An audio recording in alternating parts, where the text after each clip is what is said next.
Hello everyone, Leah D'Souza here, coming to you from my happy place, my reading chair in my office, surrounded by my books, so you know that a book review is coming your way. I just have a quick update. Normally I would do the book review as part of my monthly review, but I've decided from here on that I'm going to separate them, just in case you just want to hear the book review, or just in case you want to hear the month in review and what I learned and what I've captured. So you can look out now at the end of the month for 2 of those monthly review videos, one on books and one on everything else that happened in the month. So this time I have a few books.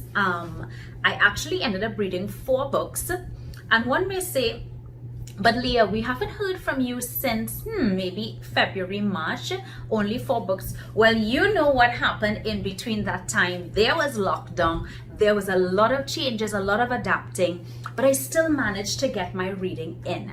And what I'm gonna also do from now on is I will list out in the drop down box which books I've read and where you can find on the timeline that review. So just in case you don't have enough time to watch the entire video, although I really hope that you do, you can also just fast forward to that particular book and watch my review on it.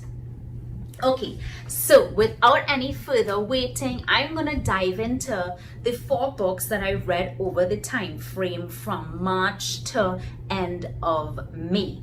And I'm gonna start off actually with the last one that I received, and it's a book by Daymond. It's his latest publication called Powershift. And I happened to get this book for free, so thank you, Daymond. He had an offer online. If you subscribe to his newsletters, he offered online that if you were to pay for the shipping, you would get the book free. So I jumped on it, and I jumped on it because I am not buying any new books until I read my pile of 22 books that I have right across there. Everybody has a pile of books that they need to get through, that they need to see whether or not it's going to add value to their lives, whether or not they enjoy them. And I've said, you know what, that pile has just been burning and watching me, staring me in my face, so I'm not going to buy any new books. But I did find a loophole with Daymond's book, and I took advantage of it. So what are my thoughts on Daymond's latest book? What I really like about his book is that he wrote it in a style like I feel like I'm just having dinner with him or drinks with him, and he's right there talking to me. If you watch him on Shark Tank, you know his style. He's really straightforward yet funny, very relatable, and it's definitely a very quick read. So I read this, I think, in about 2 days. And what is the title? It says how to transform any situation, close any deal, and achieve any outcome. And he gives you, everything is based on his experience. So you are learning from someone who's been through it all.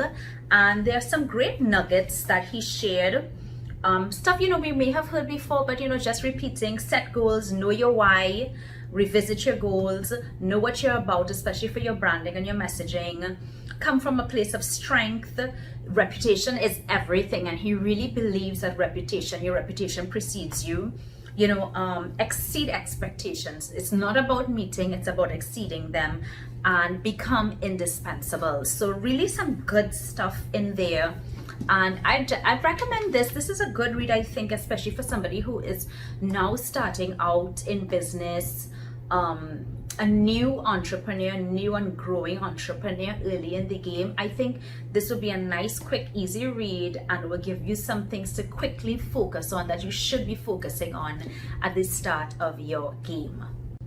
Okay, moving on to book number 2. If you haven't heard of James Clear or Atomic Habits, I don't know where you are living. I had to get my hands on this book to see if it was all the hype. Of course, part of my job as a coach, where I help people work on their productivity, on setting good goals, on setting good habits, it's important for me, I think, that I read the literature on what is out there on goal setting, productivity, habits, etc.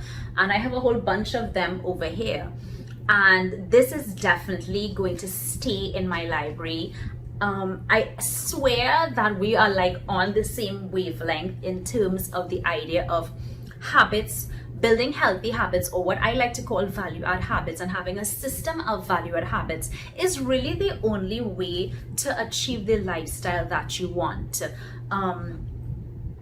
He also has an amazing newsletter that I think everyone should subscribe to as well if you like his ideas. This is definitely a really good read if you are into, or if you would like to set goals and get in the habit of setting good habits. The only way that I think we disagree is I still think that you need to have goals within your system of habits. And I think he really comes on the line that the system itself will trump any bad habits or distractions. So that's it. And definitely I'm just gonna say I am in 100% agreement. The quality of our life often depends on the quality of our habits, and it's all about our habit, and it's all about how we build that system to achieve the lifestyle that we want. So definitely highly recommending this one. I cannot even begin to tell you how many times I made notes in the book, and I just have tons of things that I want to refer to in the future in terms of habit tracking, too much tracking, genes and habits, the dopamine loop. And I do talk about dopamine in my coaching programs because we want to manage where we get our dopamine from. So definitely this is going to stay in my library, James Clear. And in case you're wondering, does Leah read fiction? Of course I read fiction. In fact, my entire library on that side is dedicated to fiction. And I did find some time to read a book that I had wanted to read for a very long time. And that is Love in the Time of Cholera by Nobel Prize winner Gabriel García Márquez, a Colombian-born author. And this book was written, I believe, just check my notes, in 1985. And the book takes place between 1880 and 1930, and it's incredible because when I checked the stats, I actually thought maybe it was written in that time, given the extensive amount of descriptions of life in that time. And what I really enjoyed with his writing, with Márquez's writing, is his ability, how one story flows into the next without disrupting the main story. So without giving too much away in this style, is that he can fade from one story about a person into how their past and their parents, without ever losing the main script or the main plot. And it's just a really rich book, I would call it. And it is also, of course, a love story, and very much so love across a long duration or a lifetime.